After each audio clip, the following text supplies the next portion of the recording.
네, 오늘은 잠언서 14장 8절 이하에 있는 말씀을 통하여 슬기로운 자의 지혜라고 하는 주제를 가지고 은혜를 나눠보고자 합니다. 세상은 혼란스럽고 너무나 복잡하리만큼 그렇게 시끄럽게 운행되어지고 있습니다. 이런 세상에서 성도들의 모습이 과연 어떠해야 할까? 오늘 잠언서의 저자였던 솔로몬은 현명하고 영리한 지혜를 성도들에게 요구하고 있습니다. 현명하게 세상을 밝혀볼 필요가 있고요. 그 속에서 영리한 그 지혜가 필요하다는 거죠. 우두나리만큼 자기 생각에 갇혀서 자기의 것을 고집하는 그런 삶이 아닌 현명하고 영리한 지혜로운 신앙생활을 해야 한다라고 솔로몬은 우리에게 힘주어 말하고 있습니다. 오늘 우리는 이 세상을 삶에 있어서 이러한 영리함과 이렇게 현명한 지혜는 거저오지 않습니다.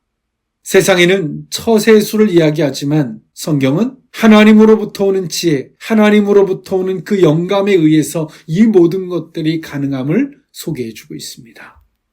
오늘 이 본문이 있는 잠언서는 다른 책이 이스라엘 역사나 그 속에 포함된 신학적 내용을 다루는 반면에 훈계, 명철, 학식, 슬기 등으로 일컬어지는 실제적이고 지혜를 강조해 주고 있습니다. 인간적 사고에 의해서 기록된 근동의 다른 지혜 문학과는 달리 하나님의 영감에 의해서 쓰여진 책으로서 히브리 지혜 문학의 최대 걸작이라고 할 수 있습니다. 고대 현자들이 즐겨 사용했던 비유와 대조 등의 이 문학적 형식을 많이 사용함으로써 그 내용의 전달을 용이하게 하는 것이 주 특징으로 갖고 있습니다. 오늘 이 잠언서는 열거법 또 대조법의 형태로서 이 독자들로 말미암아 많은 고민하지 않고도 쉽게 받아들일 수 있도록 그 결과물을 우리에게 제시해주고 있습니다. 오늘 그 가운데에서도 오늘 이 본문이 있는 잠언서 14장 이전까지의 내용이 주로 지혜로운 자와 미련한 자의 개인적인 모습과 그에 따른 개인적인 결과에 치중해서 그 모든 것들을 이야기해 줬다면 오늘 이 잠언서 14장에 이르러서는 지혜로운 자와 어리석은 자의 사회적 결과들을 부각시켜주고 있습니다. 즉 이는 지혜로운 자의 의로움과 미련한 자의 악행이 가정과 사회 그리고 국가에 어떤 영향을 끼치는가를 보여주는 것으로서 지혜자인 성도들의 사회적 책임을 역설하고 있습니다.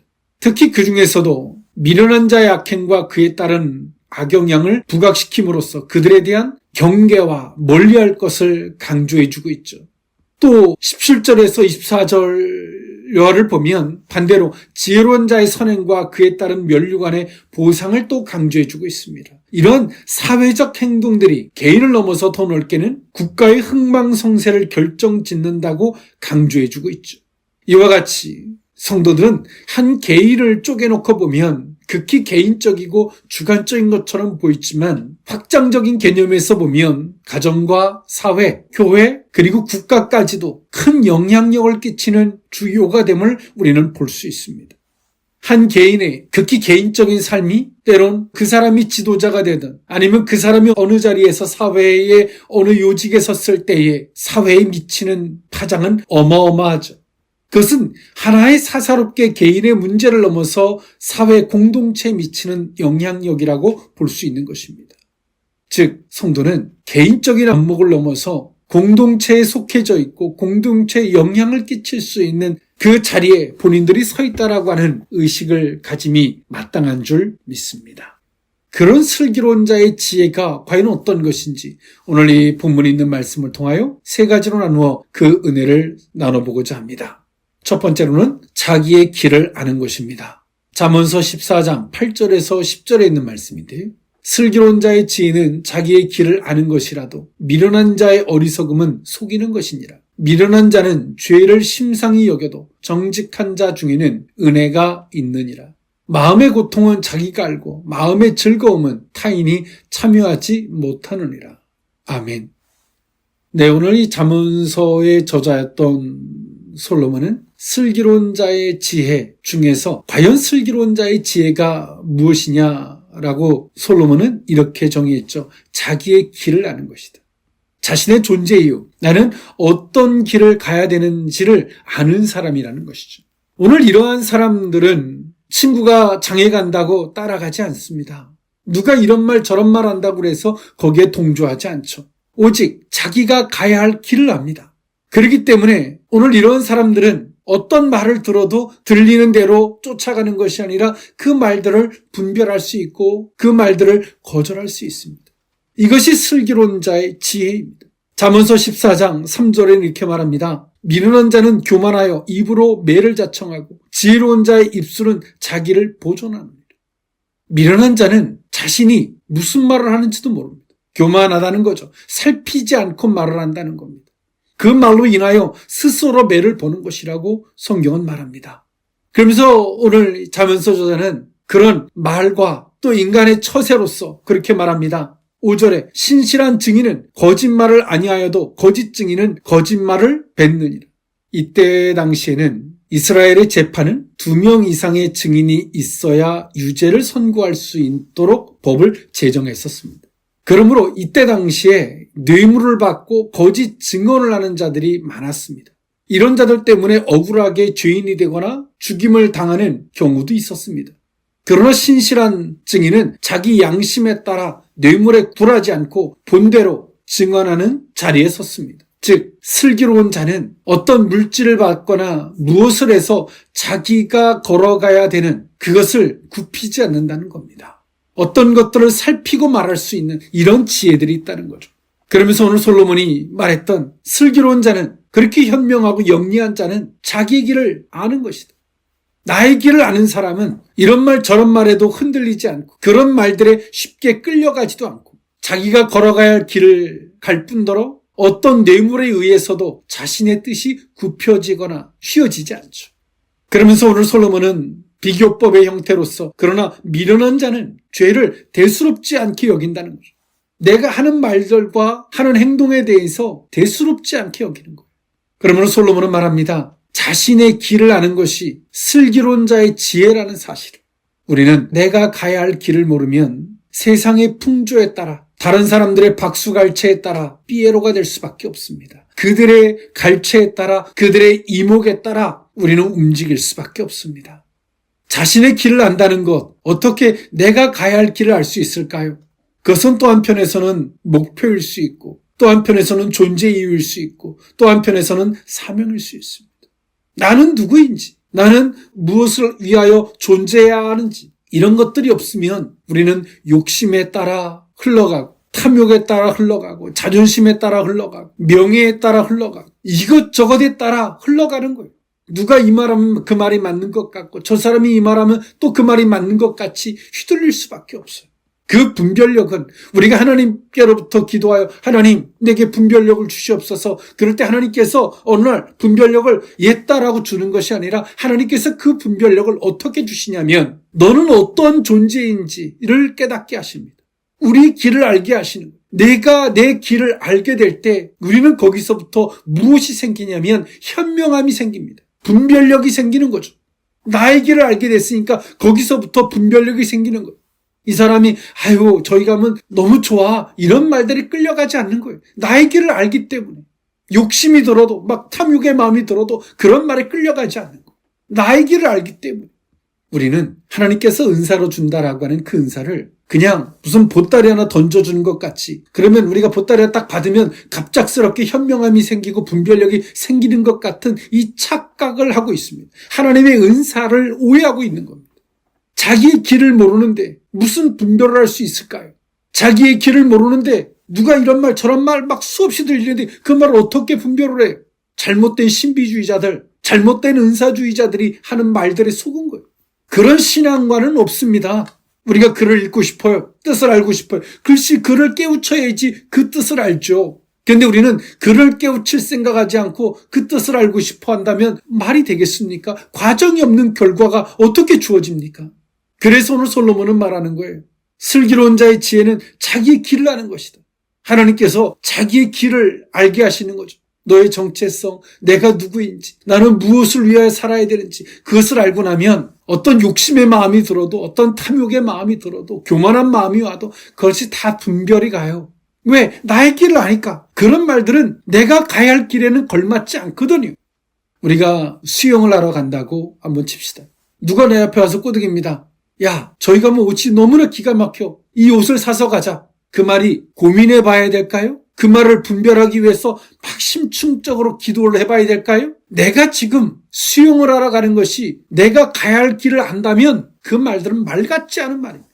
그러나 누군가가 말합니다. 야, 수영을 하려면 배고프지 않고 뭔가 든든해야지 할 수 있지. 야, 밥 먹고 가자. 그러면 그 말은 타당성이 있는 거죠.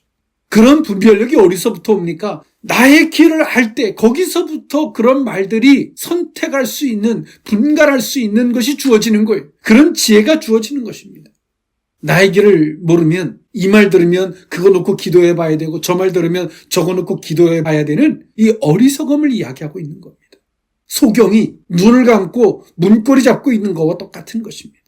우리가 하는 신앙생활은 합리적인 것입니다. 현명하고 영리한 것입니다. 그냥 뚱딴지가 신비롭다라고 하는 말 아래 그냥 어떻게 그냥 이런 식으로 우리의 신앙생활을 그렇게 정의할 수 있는 것은 아닙니다. 여러분 알고 계십니까? 여러분들이 가야 하는 길을, 내가 가야 할 길을 알고 계십니까? 그렇다면 여러분들은 슬기롭고 지혜로운 사람들입니다. 그 슬기로운 지혜는 여러분들에게 분별력을 줄 것입니다. 사단이 아무리 와서 꼬드겨도 욕심의 마음, 탐욕의 마음, 교만한 마음, 어리석은 마음을 갖다 줘도 분간할 수 있을 겁니다. 내가 지금 수영장에 가는데 누가 내게 와서 이 옷 사러 가자, 저 옷 사러 가자, 때론 좋은 슈즈를 사러 가자 이런 말들에 휘둘리지 않거든요. 자기 길을 내가 지금 무엇을 위하여 어디로 가야 하는지 알기 때문에 그런 말들이 말 같지 않은 말로 거절할 수 있게 되는 것입니다. 그런 것이 없으면 우리는 탐욕의 종이 되고 욕심의 종이 되고 음란의 종이 되고 거짓의 종이 되고 모르는 분간이 안 가는 거예요. 우리가 하는 신앙생활이 허구적 신앙생활이 아닌 보다 더 실체적인 신앙생활을 해야 할 줄 믿습니다. 그리고 자기의 길을 아는 신앙생활 속에서 슬기로움과 지혜로움이 더해지는 저와 여러분일 수 있기를 원합니다. 슬기로운 자의 지혜 두 번째 의미는 자기의 행동을 삼가느니라입니다.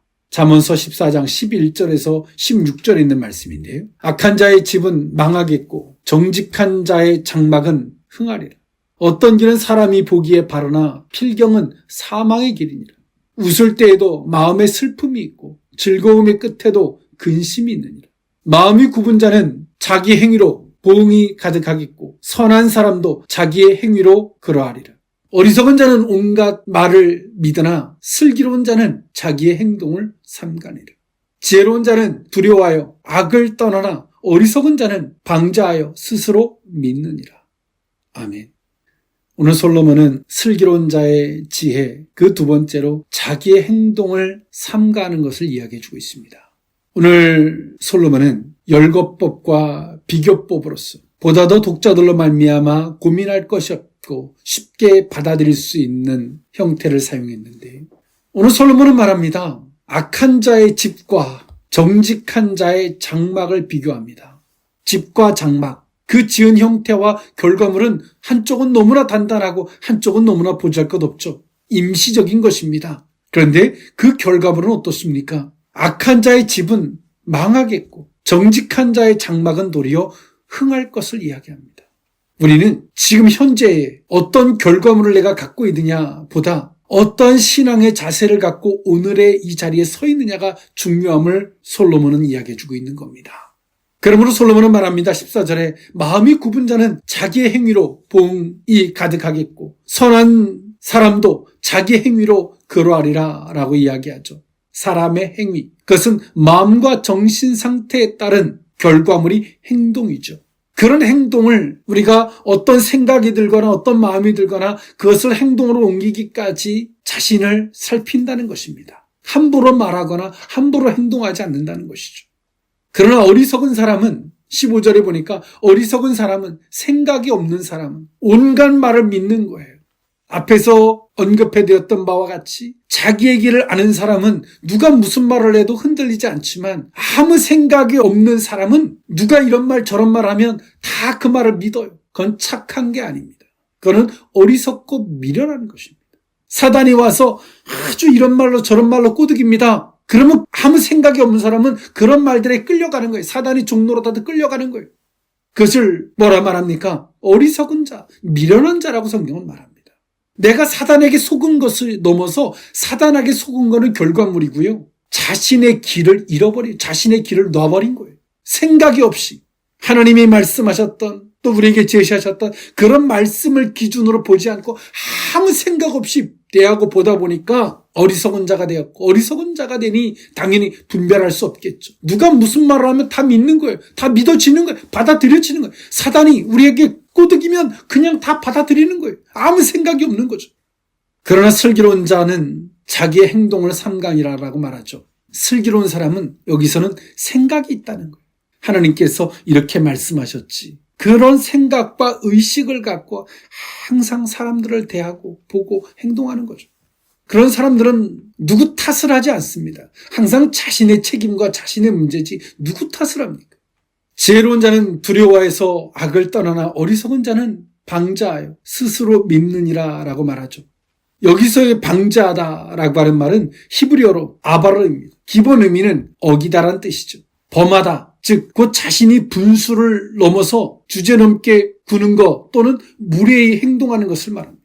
즉 다시 말해서 지혜로운 사람은 하나님을 두려워해서 내가 행동하는 것과 내가 어떤 생각들이 드는 것들을 항상 겸손하게 살피고 두려워해서 또 조심하고 하는데, 어리석고 방자한 사람은 아무 생각이 없어요. 생각에 경계치도 없고 아무것도 없는 거죠. 자기 분수와 자신의 위치와 아무것도 없이 생각을 하는 거예요. 하나님에 대한 두려움도 없고. 그런 사람들의 결과가 무엇이냐면 어리석고 패망함이고 모든 것들이 무너짐을 자초하게 만드는 도구가 됨을 이야기합니다. 이런 사람들이 내가 어리석었어요가 한 개인의 문제를 넘어서 그 개인이 가정과 사회와 교회나 국가에 해를 끼치는 악의 도구가 된다는 것입니다. 오늘 솔로몬은 잠언서 14장에 이르러서 한 개인의 신앙을 넘어서 14장에 이르러서 개인이 공동체 그 사회 속에 속해져 있고 한 개인이 사회에 미치는 영향력을 이야기해주고 있습니다. 우리가 아무 의식 없이 행동하는 것이 우리가 속해져 있는 것들을 패망하게 만드는 도구가 된다면 얼마나 슬픈 일일까요? 아무 생각이 없이, 의식이 없이 자기 분수와 주제도 모르는 그런 의식들이, 아무 생각이 없는 그러한 모습들이 누가 무슨 말을 하거나 사단이 우리에게 부추기면 분별력이 없으니까 다 믿어져요. 그 말이, 이 말 들으면 이 말이 믿어지고 저 말 들으면 저 말이 믿어지고, 그 말을 진리를 살피려고 하는 그 조심성조차 없는 거죠. 솔로몬은 말해요. 어리석은 자는 온갖 말을 믿으나, 그냥 모든 누가 뭐라 하면 다 믿는 거예요. 그냥 순진하고 착한 게 아니라 어리석고 미련한, 아무 생각이 없이 행동하는 겁니다. 하나님에 대한 두려움도, 생각에 대한 경계치도 없고, 그런 사람들이 속해져 있는 곳들마다 어리석은 자의 집은 망하겠다라고 하는 것처럼 망하게 만드는 도구가 된다는 것이죠. 지혜로운 요셉이 가는 곳마다 세워지는 역사가 이루어집니다. 요셉이기 때문에가 아니라 요셉은 하나님을 두려워했고, 하나님이 말씀하셨던 것, 그 길은 비록 힘들고 어렵다 할지라도 하나님이 약속했던 말씀을 그 마음에서 놓지 않습니다. 때론 그 말씀을 붙들고 가는 길이 때론 감옥도 가고 힘들지만 요셉은 그 말씀을 놓지 않아요. 그리고 하나님을 두려워하죠. 그런 요셉이 가는 곳마다 세워집니다. 가는 곳마다 역사가 이루어집니다. 복이 있는 사람이 되는 것이죠. 우리의 행동은 아까 말씀드렸던 바와 같이 생각과 마음의 표현이고 결과입니다. 그런 생각과 마음을 행동으로 표출하기 전까지 스스로 삼가는 거죠. 다시 한번 검증해보고 그 진위를 살펴보고 그 행동은 나 하나의 문제가 아니라 사회적인 문제가 되거든요. 이런 의식이 있는 성도들의 모습이 곧 영리한, 현명한, 곧 슬기로운, 지혜로운 모습이라고 성경은 말하고 있습니다. 그런 사람이 될 때 비록 장막이라 할지라도 하나님이 세우시고 축복하시는 통로가 되는 줄 믿습니다. 슬기로운 자의 지혜, 마지막 세 번째 의미는 여호와를 경외하는 자입니다. 잠언서 14장 26절에서 30절에 있는 말씀인데요. 여호와를 경외하는 자에게는 견고한 의뢰가 있나니 그 자녀들에게 피난처가 있으리라. 여호와를 경외하는 것은 생명의 셈이니 사망의 그물에서 벗어나게 하느니라. 백성이 많은 것은 왕의 영광이요 백성이 적은 것은 주권자의 패망이니라. 노하기를 더디하는 자는 크게 명철하여도 마음이 조급한 자는 어리석음을 나타내느니라. 평온한 마음은 육신의 생명이나 시기는 뼈를 썩게 하느니라. 아멘. 여호와를 경외하는 자가 곧 슬기로운 자의 지혜로운 모습임을 솔로몬은 말해주고 있습니다. 하나님을 높이고 하나님을 인정하는 자세를 이야기하죠. 하나님의 주권을 인정하고 하나님을 높이지 않으면 인간은 인간이 주인이 되어서 그 시간의 설정과 목표와 목적의 설정을 임의적으로 합니다. 그리고 내 뜻대로 되지 않거나 그 시간의 과정상 인간은 무엇을 하게 되냐면 마음에 조급함이 생깁니다. 마음에 조급함이 생긴다는 것은 즉 다른 말로 이야기하면 하나님의 주권과 하나님의 시기를 살피지 않는 인간이 그 주인된 어리석음 자체를 말하고 있는 것입니다. 그런 인간의 어리석음의 결과는 패망일 수밖에 없음을, 어리석음일 수밖에 없음을 성경은 우리에게 말해주고 있습니다. 그런 사람들 마음속에는 평안이 사라지고 육신의 생명력 또한 사라지며 뼈를 썩게 만드는 근심일 수밖에 없게 되죠. 그는 환경이 여건이 좋아서가 아니라 그가 가지고 있는 신앙과 태도의 문제입니다. 그래서 오늘 솔로몬은 말합니다. 슬기로운 지혜가 필요함을 이야기합니다. 그 슬기로운 지혜는 곧 여호와를 경외하는 것이다라고 이야기하죠. 하나님을 인정하고 하나님의 뜻과 하나님의 일해가심을 살필 수 있는 그 겸손함, 그 현명함이 필요함을 이야기합니다. 그럴 때 그것은 본인을 넘어서 그 자식 때까지 그 주변 사람들에게 영향력이 되죠.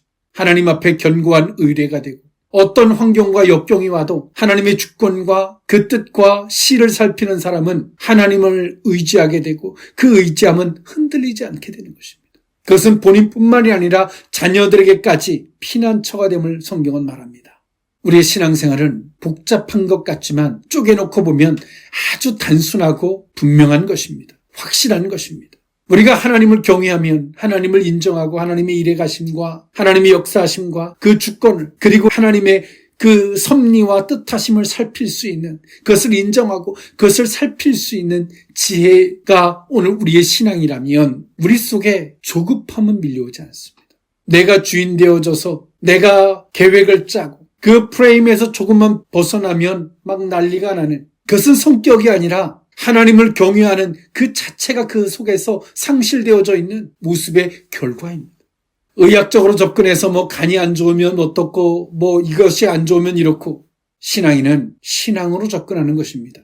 아무리 간이 안 좋고 뭐가 안 좋아도 하나님의 주권을 인정하고 하나님의 일해가심과 뜻하심을 인정하며 그 섭리를 살피고자 하면 그런 승질이 나지 않아요. 그렇게 함부로 말하거나 함부로 행동하지 않아요. 그것은 성격의 문제가 아니라 신앙의 문제입니다.